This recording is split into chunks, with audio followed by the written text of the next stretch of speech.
And the king decided to move the capital from Koke back to Angkor.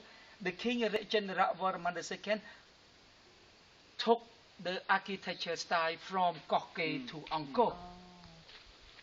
And then the next king, the next generation, the next successor started building the temple mountain and learned from Koke. That's why Koke is very influent, over Angkor style. Because during this time, we didn't have Angkor Wat, we didn't have Angkor Thom, and the other temple yet. Just only small brick temple. Because we didn't know how to hold the sandstone up and how to make the towers from the sandstone. Not so easy.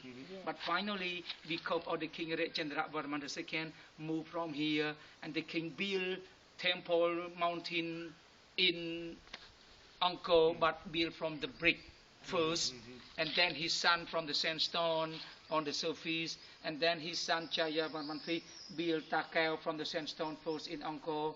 After Takeo, the main temple mountain from the temple mountain from the sandstone influenced Bapun temple in Angkor Thom, and then that temple influenced over Angkor Wat, and then Angkor Wat influenced over Angkor Thom.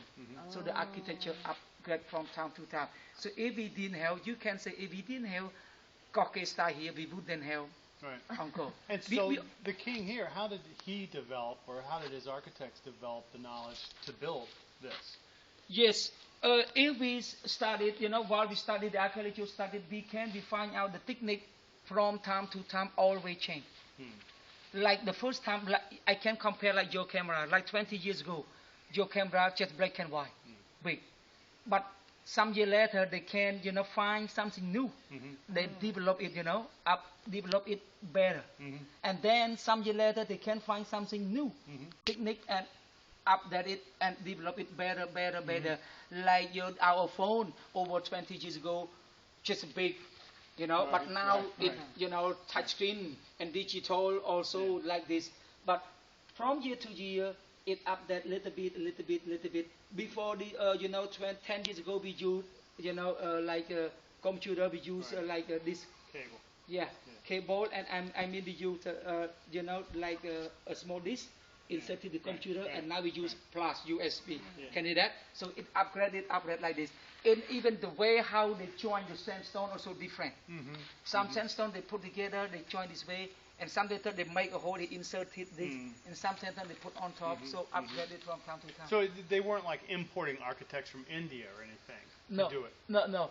Just the influence of Hindu and Buddhist, but the architecture is completely from my country, because the Hindu and Buddhist already brought into the country here in the first century.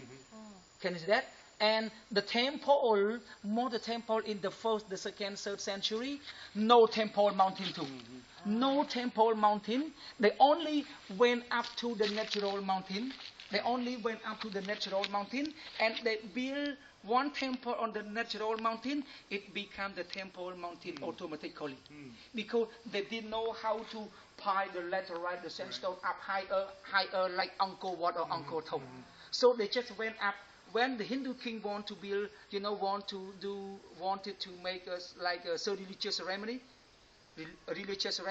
the king always, did it on the natural mountain, and the king built one temple there, completely, natural mountain. Because we didn't know how to build the temple mountain on the surface yet.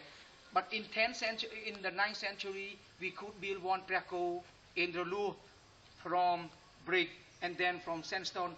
Look, simple one, 5 level, Baco built from the sandstone, 5 level, but it solid, not hollow.